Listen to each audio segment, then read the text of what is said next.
The Department of Public Health and Human Services is pleased to bring you Aging Horizons. Medicare, Medicaid, Social Security, fraud, legal issues, veterans benefits, and caregiving. Aging Horizons is a program dedicated to inform and prepare Montanans on these timely issues, making a difference to you and your loved ones. Here now is today's program host. Hi folks, and welcome to Aging Horizons. Well, you know, winter's coming, and with winter we get high energy bills. We'll be talking with a private organization that helps individuals in Montana with their energy bills if they qualify. We don't want you getting behind on your energy bills because eventually they can disconnect you in the winter. We'll talk about that and what kind of assistance there is, so stay tuned. Hey caregivers, did you know that respite time is your time? How will you spend it? We love to get outdoors, so if we have any free time, that's pretty much where you can find us. Bailey Tolson, East Helena. We love to hike. Any chance we get, we're out there. And of course, there's always date night. Montana Lifespan Respite. Respite for caregivers. It's okay to need it. It's okay to want it. It's okay to get it. To learn if you're eligible, call 1-800-224-6034. We love date night. Medicare loses $60 million in Montana each year, $70 billion nationally. Medicare processes 4.5 million claims a day. They don't know who your doctor is, but you do. Mistakes can happen. Read your Medicare statements and call Montana Senior Medicare Patrol if you see anything unexpected. 1-800-551-3191. This project is supported by a grant by the Administration for Community Living. I think the most pleasant surprise when we turned 65 and signed up for Medicare Part B was finding out about our Welcome to Medicare preventive visit. It was free, and it gave us the opportunity to visit with our doctors and establish a plan for our health going forward. They reviewed our medical history, measured our height, weight, blood pressure, and counseled us on other risk factors. To learn more about Medicare's free or low-cost preventive and wellness benefits, call your local SHIP counselor at 800-551-3191. I mentioned it's free, right? Twice. I was the last guy you'd expect to get diabetes. I was a competitive runner and I always took care of myself. So when I was diagnosed, it kind of threw me. But it's really encouraging to know I'm not alone with it. There are a lot of other people going through the same things as I am. It takes some effort. You have to keep after it. Exercise, meds, and diet are the key. But there are a lot of folks who want me to succeed. Diabetes is not the end of the world. With effort and attitude, you can have a normal life. Welcome to Aging Horizons, brought to you by the Department of Public Health and Human Services Senior and Long-Term Care Division. I'm your host, Brian Lamore, and we're talking about this winter, particularly how are you going to be paying for your energy bills? Well, we have some solutions there if you qualify. We have two wonderful people with us today. On my right, I have Tina Shorten, you're the PSC Regulatory Compliance Supervisor, and Jonathan Ballou, you're the Executive Director of Energy Share. Both of you, welcome to Aging Horizons. It's great to have you here. Well, let's start with you, Jonathan. Energy, it's a nonprofit that serves all of Montana. Tell us more about Energy Share. How did it come about and how does it assist Montanans? Yes, Energy Share was founded in 1983, so we've been around for quite some time, and in that time we've served over 77,000 Montana families. And really the purpose behind Energy Share, where it came from, was there were some utility executives in the state were seeing how some of the clients were falling through the cracks of some of the larger programs. So for instance, you might have a federal poverty limit for a program, and if your income exceeds that, you wouldn't be eligible for that program. But Energy Share is in place to assist folks that may still have an energy emergency, but might not be able to get services through some of the larger programs. And you know, you mentioned energy emergencies. Can you maybe describe what some of those are? Because people are thinking, I might be in an emergency all the time. Certainly, yeah. Some of the ones that we see quite often are if someone has received a disconnect notice from their utility, we consider that an emergency situation. The disconnect of power is an emergency for us. Or if say a propane client has less than 10% of fuel in their tank, we would consider that an emergency as well. So we want to make sure that folks have the resources to be able to have the heat and lights in their home, keep them operable, especially in these cold winter months. Right. Well, Jonathan, also there's another program out there called LIHEAP. And what is LIHEAP and how do you work with it? Sure. So LIHEAP is one of the federal programs. So it's funded by the federal government, and low-income folks can apply for LIHEAP and receive an annual heating assistance benefit to help with their heating costs. And so Energy Share, is doing a similar thing, but Energy Share is able to expand some of those services beyond bill assistance in certain cases. If there's unsafe heating appliances or things like that, we can provide some limited weatherization services. So we're able to provide services a little bit beyond just the bill assistance. Okay. Now, LIHEAP is a federal program, but you're private, so that you don't really have federal state regulations that you have to adhere to. And how do you get your funding, and how do you then apply it? That's a great question. So we don't have federal funds, but we do have funds provided through the Universal Services Benefits Fund, and these are funds that are meant to benefit ratepayers. And so these funds come to us through utilities, and we expend these funds to serve folks in line with the USB program. In addition, we also receive private donations from Montanans all across the state, and we do receive some corporate donations as well. Oh, that's great. Well, we have a telephone number and a website on the screen now in which people that like to donate, find out more in depth than what we're covering here, they can go to that site. Absolutely. But now, so you're a private organization, but we have a federal program. Who do they apply to first? Is there a chicken and the egg here? Well, so you know what? All of the applications, both for LIHEAP and for Energy Share, are handled by the 10 Human Resource Development Councils throughout the state. So regardless, that's where you'll need to go to do your application anyway. Now, they would inform you a little bit more about the process, but Energy Share is meant to follow LIHEAP. Okay. So we want the LIHEAP benefit to get in place, and then Energy Share if there remains an emergency. Okay. So Energy Share is kind of the payer of last resort that you can complement the federal funds. Yeah. Or one of the things that we often see is that maybe towards the end of the winter or the spring, someone has used all of their LIHEAP benefit, and they might get behind in their bills. In which case Energy Share would be able to assist. Right. Well, I think what's great with HRDC is they can have an individual access other programs they might be able to be eligible for, which can then reduce their expenditures. Absolutely. So it'll help out. So, when we make donations to national organizations, sometimes it goes all over the nation, not to Montana. Do donations to Energy Share stay in Montana? Yes, they stay right here in Montana, and I'm very proud to say that our organization has an administrative rate of just 5%. That's great. So those donations, they hit the folks where they were intended. Right, that's really good. But now you offer some other programs too, other than fuel assistance. What are some of those other programs, and how does it help the person? Well, so sometimes someone can have an issue with energy in their home that goes beyond just paying of the bills. So we have programs that can help replace inefficient appliances like refrigerators. We have programs that can help with unsafe heating systems and so forth. And then we have programs where we can assist other federal programs in the work that they are doing to help stretch those dollars as well.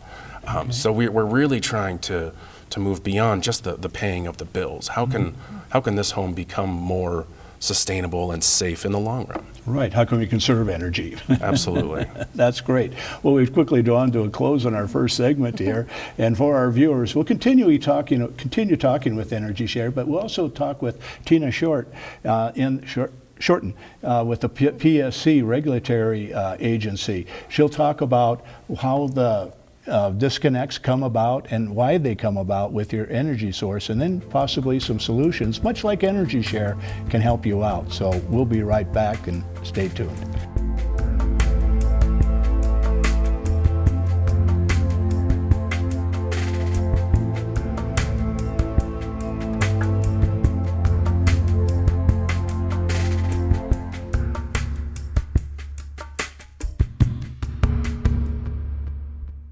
If you knew your next-door neighbors couldn't afford to stay warm this winter, you'd want to help, right? Thousands of our fellow Montanans and Montana businesses are stepping up with a tax-deductible donation to Energy Share Montana, a nonprofit that helps more than 3,000 of your Montana neighbors stay warm this winter. Find out how you can help. Call 888-779-7589 or go to EnergyShareMT.com. Thanks, Montana. Can you say ombudsman? Ombudsman. Benson? Uma Doodlesman? Fortunately, you don't have to say it right to get the help of a long-term care ombudsman. If you or a loved one reside in assisted living or long-term care, an ombudsman can help resolve any issue. And these services are completely free and confidential. Now, why don't you try that again? Ombudsman. You've probably seen some big-name celebrities on your TV lately talking about all the Medicare benefits you're missing out on. But the insurance companies who are paying for these ads may be pushing benefits not available in Montana. Fortunately, help is available from a friendly state health insurance assistance program counselor who can help you sort it all out. It's free, and we screen everyone for eligibility regardless of your zip code. It's Montanans helping Montanans. Call today. Every 65 seconds, someone is affected with Alzheimer's or other dementias. Many become isolated at a time when help is most needed. If you or someone you love is affected, help is available, both for people with memory loss and their caregivers. Memory loss can feel frightening, but you are not alone. Call the free 24/7 Alzheimer's Association helpline, 800-272-3900, for guidance and support. Welcome back to Aging Horizons. I'm your host, Brian Lamore, and I'm continuing our discussion about energy emergencies coming up this winter for Montanans. Of course, we have two great guests here. We have Tina Shorten, you're the PSC Regulatory Compliance Supervisor, and Jonathan Ballou, you're the Executive Director of Energy Share. And when we last left the last segment, Jonathan, we were talking about energy emergencies. What are some of those that come about that people might not expect? Because we've planned for the whole winter, everything's fine, but something goes wrong, right? Sure. So one of the ones that we see often is someone gets a disconnect notice from their utility. Mm-hmm. And that is a threat to their power supply. Yeah. So that's one of the situations where we want to step in. Mm-hmm. However, one of the slogans that we use at Energy Share is, "We get it, life happens." Yeah. And that kind of comes into play here. If the transmission goes out in your car, you're forced to make a lot of decisions about how to make that happen, and in those cases, sometimes the energy bill is the one that falls by the wayside, and so we want to help people through those situations as well. Mm-hmm. There's any number of things that can put us in a dangerous spot. And we stand ready to assist folks there. Okay, and there's a particular situation evaluated and ranked and prioritized? Yeah, so all of these cases, all of these applications are dealt with at the HRDCs. They have a local committee of local folks in the service area that can approve these cases. Okay. And so it really is sort of the local touch that's taking care of these cases and those situations. And these funds are situational based. Yeah. Okay. So it doesn't have to be sort of an income determinant for someone. If they're in this emergency and the committee sort of approves, then that's how we're able to administer our funding. That's great. And plus, they have access to local resources for things outside of energy. Maybe you need some food assistance, medical assistance. They can help that individual access. So it's one-stop shopping, as we like to say. Mm-hmm. Okay, now, Tina, let's go with you. You're the PSC Regulatory Compliance Supervisor. And, as Jonathan was mentioning, you get a disconnect notice. Mm-hmm. Why do we have disconnect notices? How have they come about, and what purpose do they serve? So disconnect notices are to warn people that their power is about to be shut off. Yeah. And during, not during the winter moratorium, but outside the winter moratorium, a regulated utility company would have to give 2 written notices and then a phone call or a door hanger, unless there's a broken payment arrangement or a non-sufficient fund payment, in which case they do a 5-day notice. Okay. During the winter months, though, which begins November 1st through April 1st, that's the winter moratorium, regulated utilities do have to get approval from the Public Service Commission before they can proceed with a non-pay disconnect. Okay. Prior to coming to our office and asking for approval, they're going to send 2 notices. The first one's going to warn the consumer that their bill is delinquent and that they need to address it. Yeah. The second one is going to ask if certain conditions exist in the home. And there are certain conditions that exist that would stop them from proceeding during the winter months. That's if somebody in the household is 62 or older, if somebody in the household is handicapped, or if the account holder is on any form of public assistance or has income at or below the federal poverty guideline. Okay. If any of those conditions exist, that stops the process, and that account is protected until April 1st. Okay. If those conditions don't exist, or if the consumer fails to get a hold of the utility company and have that conversation with them, they're going to proceed to the next step, which is asking approval from our office. Okay. We have to approve it if those questions were asked and didn't apply, and there's a past due balance on the account. And so then it goes back to the utility company with a yes, you can proceed. They then do 2 more notices in the mail, and then they do a door hanger or a phone call or a door hanger. Yeah. Well, you know, and I was thinking if they get behind, does the utility company set up, do they allow a payment system from that individual? Do they review that? Or do they go to can they go to, what is your annualized bill? Budget billing? Budget billing, yes. Yes. So customers are advised to call the utility company early and talk to them, because they can offer payment plans, they can offer budget billing, they can come up with solutions to help avoid moving into the disconnect process. Okay. So as part of if people are concerned about this, do they contact the PSC first about what's going on, or the HRDC or Energy Share? So they should first call their utility company and talk to them and see what solutions they can come up with, and then call the utility assistance programs, talk to the Energy Share LIHEAP office, call 211 to see what else might be available in the community, and then they can call our office for guidance and advice also. And you're kind of the last resort, I mean, right, for yeah, resolving these issues. And you've got laws that are set up through the PSC. Correct. What is the mission of the PSC? So our office regulates private investor-owned utility companies, so natural gas, electric, telephone, water, and sewer companies. And it's our mission to balance the interests of those utility companies and the customers that they serve. We also have a role in public safety. We have a railroad safety and a pipeline safety programs. And then we also have some limited oversight in the transportation industry, basically garbage hauling. So kind of a wide variety of things. It's a lot to keep up with. Yes, it is. I imagine. Well, again, we've drawn to a close on our second segment so quickly, but we have a third segment left. But we've been talking about the PSC and when they are required to shut down energy sources because of non-payment. There are some solutions there. You can contact Energy Share, your LIHEAP,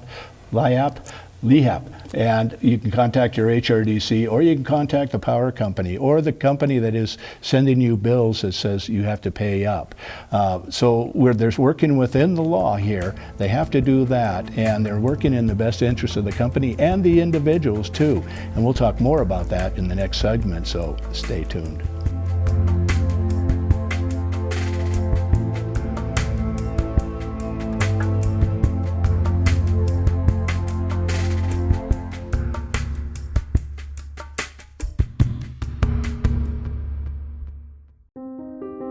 Elder abuse is a growing problem, and it's happening right here in our Montana communities. At least 1 in 10 older adults are victims of physical or emotional abuse, financial exploitation, or neglect. To get help or report elder abuse, call your local area agency on aging or Adult Protective Services at 1-844-277-9300. I have so many questions about power of attorney. Well, some powers of attorney are for finances and others are for healthcare decisions. A power of attorney designates an agent who would make decisions on your behalf. While making a power of attorney, you have the ability to control your agent's power. You also have the ability to decide when that POA would take effect. Wait, am I giving away all my rights? Power of attorney isn't a license to make any decision for you, just those that you've specified. Your agent should be somebody that's working in your best interest, but it should also be somebody that you would trust. What if they try to abuse their power? Protective measures like third-party accounting, secondary signatures, defined spending and gifting limits can help protect against financial exploitation. An agent's powers can always be limited by a customized power of attorney, and they can be revoked by you or the court if the power of attorney is abused. So carefully drafted estate planning documents can help ensure that your finances are monitored, but not abused. If you or someone you know is being exploited, please report to Aging Services Bureau at 844-277-9300 or the Legal Service Developer at 1-800-332-2272. This message sponsored by the DPHHS Aging Service Bureau. I've been shooting since I was young. It's something I've always enjoyed. I wasn't feeling like myself, but my friend noticed. He asked if he could hold onto my guns temporarily. At first, I was a little shocked, but then I agreed. I think he saved my life that day.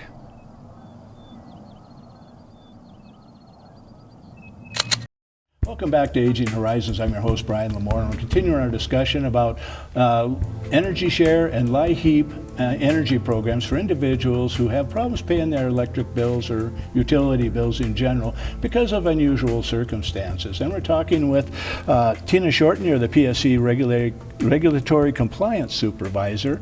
And you know, we have regulated utilities and we have non-regulated utilities. And individuals can get their energy sources from either of them. How about the non-regulated? How does the PSC interact with those? Right, so we don't regulate the companies such as co-ops. Electric co-ops are not regulated by us. Propane distribution companies are not regulated. There's heating oil providers, and those are not regulated by us. So our rules don't apply to them at all. They all have their own rules that they follow. So they may disconnect during the winter, they may not. They're going to have their own internal rules, and our rules don't apply at all. At all to them, but Energy Share could, right? And but then many times an individual's not sure. I mean, you're using the propane, like I'm on propane. I imagine some people might not be aware of Energy Share. How do they find out about Energy Share? That's true. A really good community hub for someone that that is experiencing some of these issues would be their Human Resource Development Council. And these are all throughout the state and kind of the major municipalities. But this is where they can both apply for LIHEAP and Energy Share, but also they might be able to get referrals to other programs that could help them in situations that they might not even know they need. So the Human Resource Development Councils are such a great resource. It's not only just for my programs, but for the community itself. And you know, the issue of not paying your utility bills is a thing of money, and if these other programs can assist somebody else, it can free up money to pay for that. Certainly. Which is really nice. Well, so let's kind of recap what the PSC does again and how it is in this process of disconnections when eventually they have to happen. Okay, so regulated utility companies need to get approval from our office before they can proceed with a non-pay disconnect during the winter months. We haven't talked about this yet, but they also have to involve our office if they're going to disconnect utility service to a home where a healthcare professional has stated that absence of utility service will aggravate the condition and threaten the health of a full-time permanent resident. And that protection is year-round. It doesn't stop a disconnect, but it does change the process and requires notice to our office. We then help notify the consumer and let them know of their options. So that's one thing I hadn't talked about earlier. That's very important. Yes. So and now, what's the time frame for this no disconnect period? So for the winter moratorium, it's November 1st to April 1st. And the no disconnect would be if somebody in the household is 62 or older, handicapped, or on any form of public assistance or income at or below the federal poverty guidelines. Then that's a no disconnect during that time period.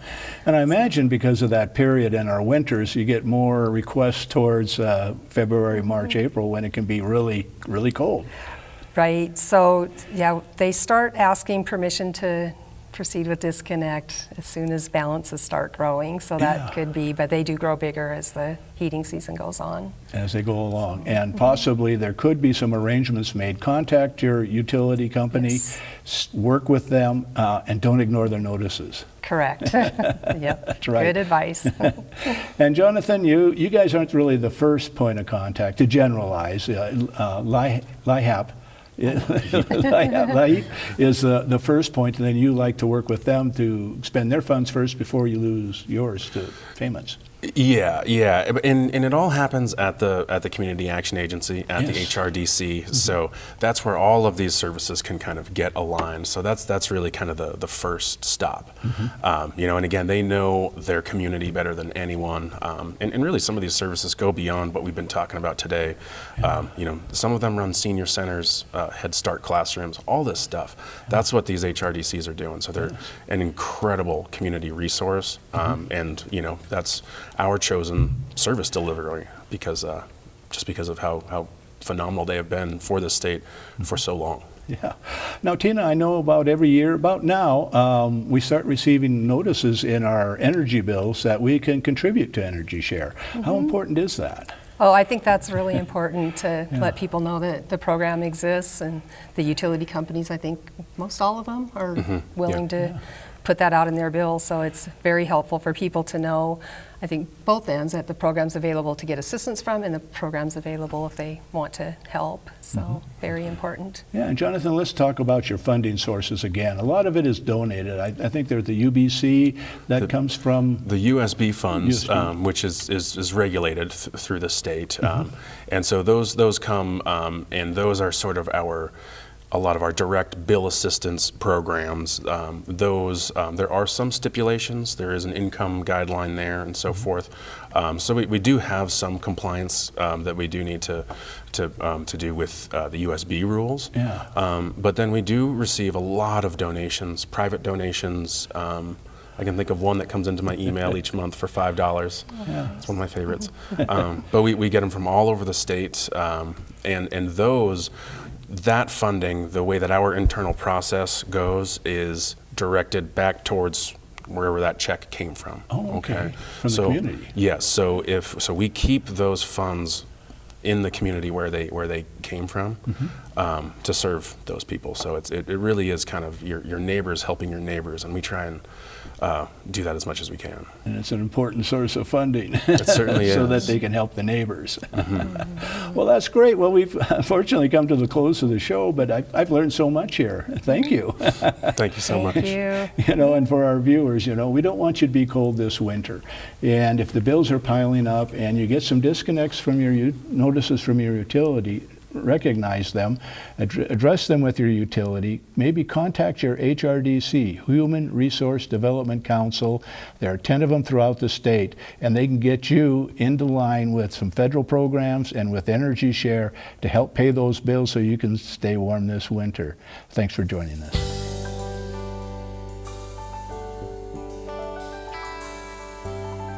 Special thanks to the Department of Public Health and Human Services for their continued support. Hosts on Aging Horizons are program specialists at the Montana Office on Aging. Production facilities provided by Video Express Productions. For more information about Aging Horizons, call the Department of Public Health and Human Services toll-free at 800-332-2272.